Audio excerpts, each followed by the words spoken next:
Wangeela gooftaa keenya yesuus kiristoos isa qulqulluu isa yohaannis caafe boqonnaa 6 lakkoofsa 1 irraa kaase. Yesuus namoota 5,000 nyaachisuu isaa.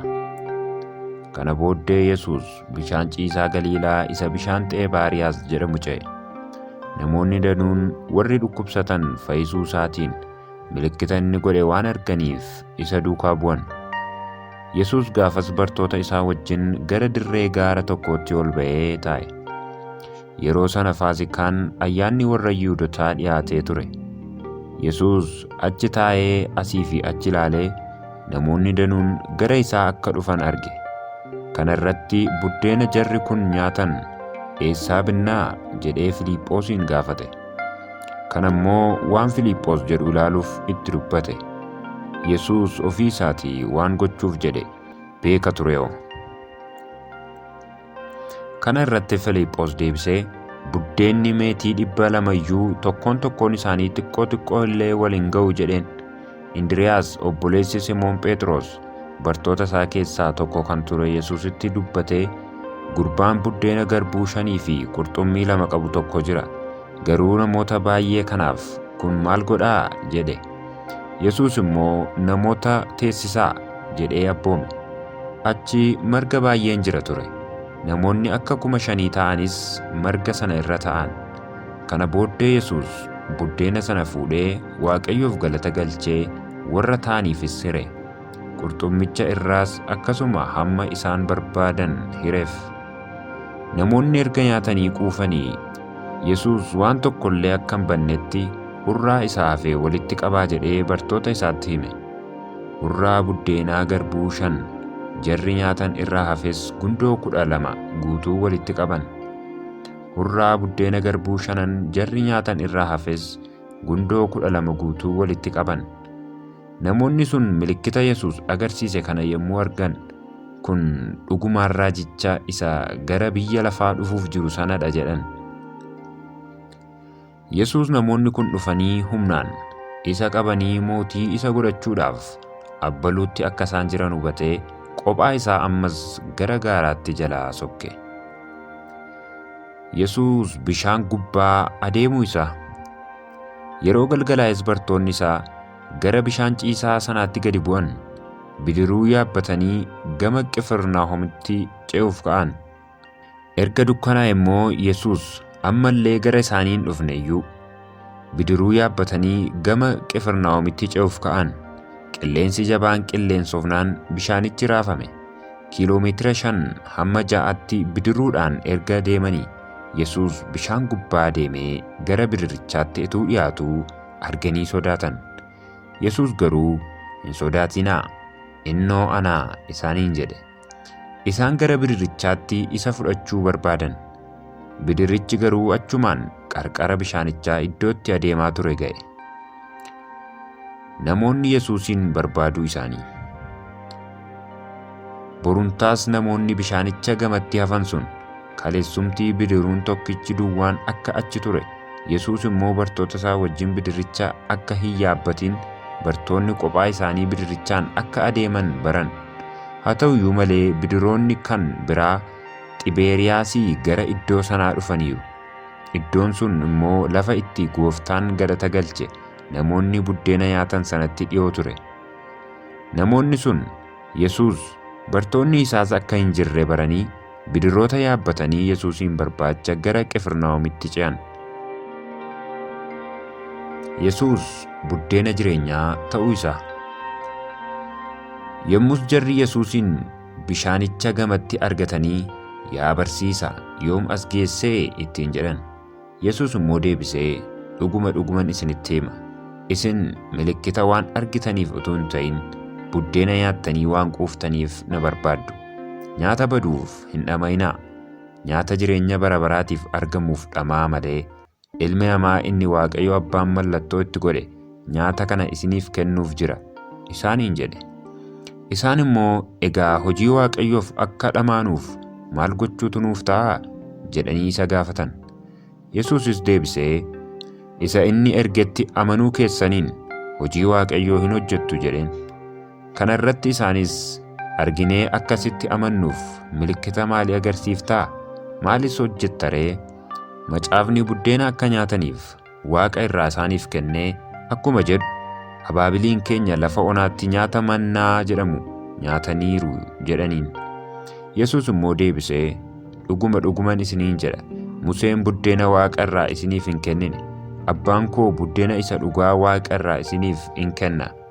Buddeenni Waaqayyoo isa Waaqa irraa gadi dhufu biyya lafaafis isa jireenya kennuudha jedheen. Isaan immoo, gooftaa buddeena kana yeroo hundumaa nuuf kenni jedhaniin. Yommus Yesuus, ana buddeenni jireenyaa, gara koo kan dhufu hin beela'u, kan anatti amanus matumaa hin dheebotu. Akkuma ani isinitti hime, isin ana argattaniittu, garuu hin amantan. Abbaan koo anaaf kan kennu hundinuu gara koo hin dhufa. Isa gara koo dhufus ani of irraa hin ari'u. Fedha ofii kootii raawwachuudhaaf miti. Fedha isa ana ergee raawwachuudhaafan Waaqa irraa gadi bu'e malee.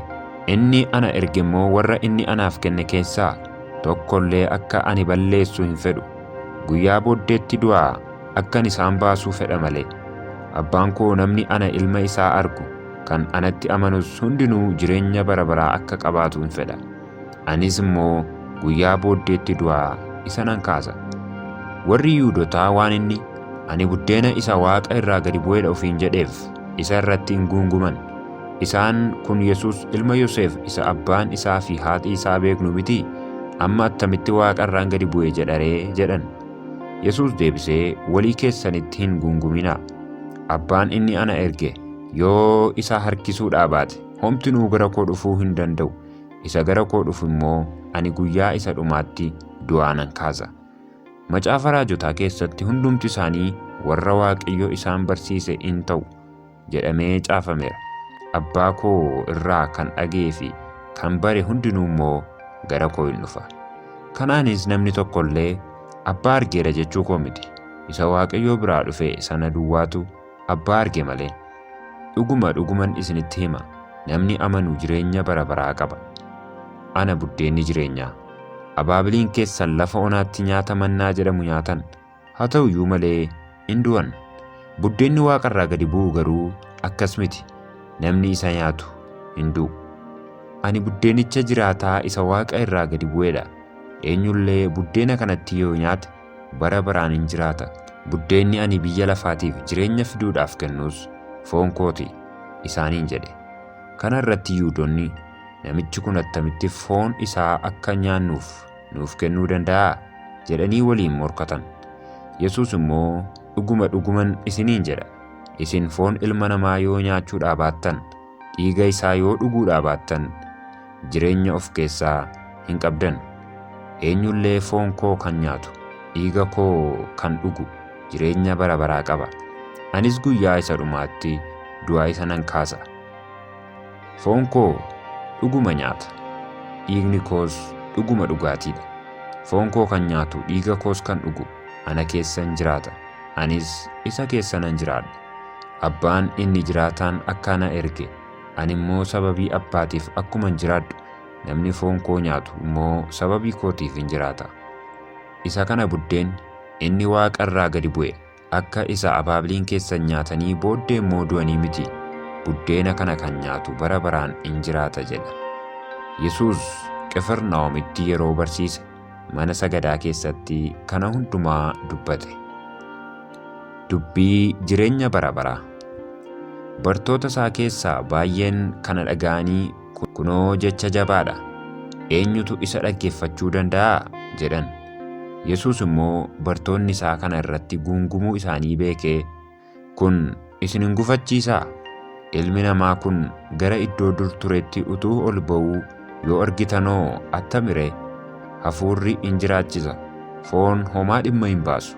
Dubbiin ani isinitti dubbadhe kun hafuura, jireenyas. Garuu isin keessaa kan hin amanne jiru jedhe.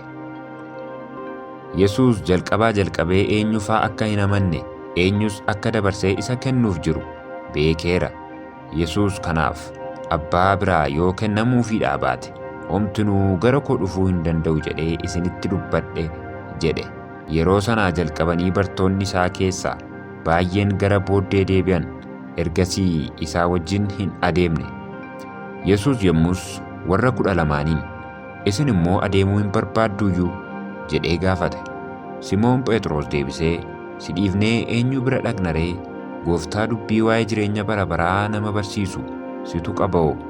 Nuyi isa tokkicha qulqulluu Waaqayyoo akka taate amanneerra, beekneerras jedheen. Yesuus immoo, ani 12 keessan fo'adheera mitii? Isin keessaa tokko garuu seexana isaaniin jedhe.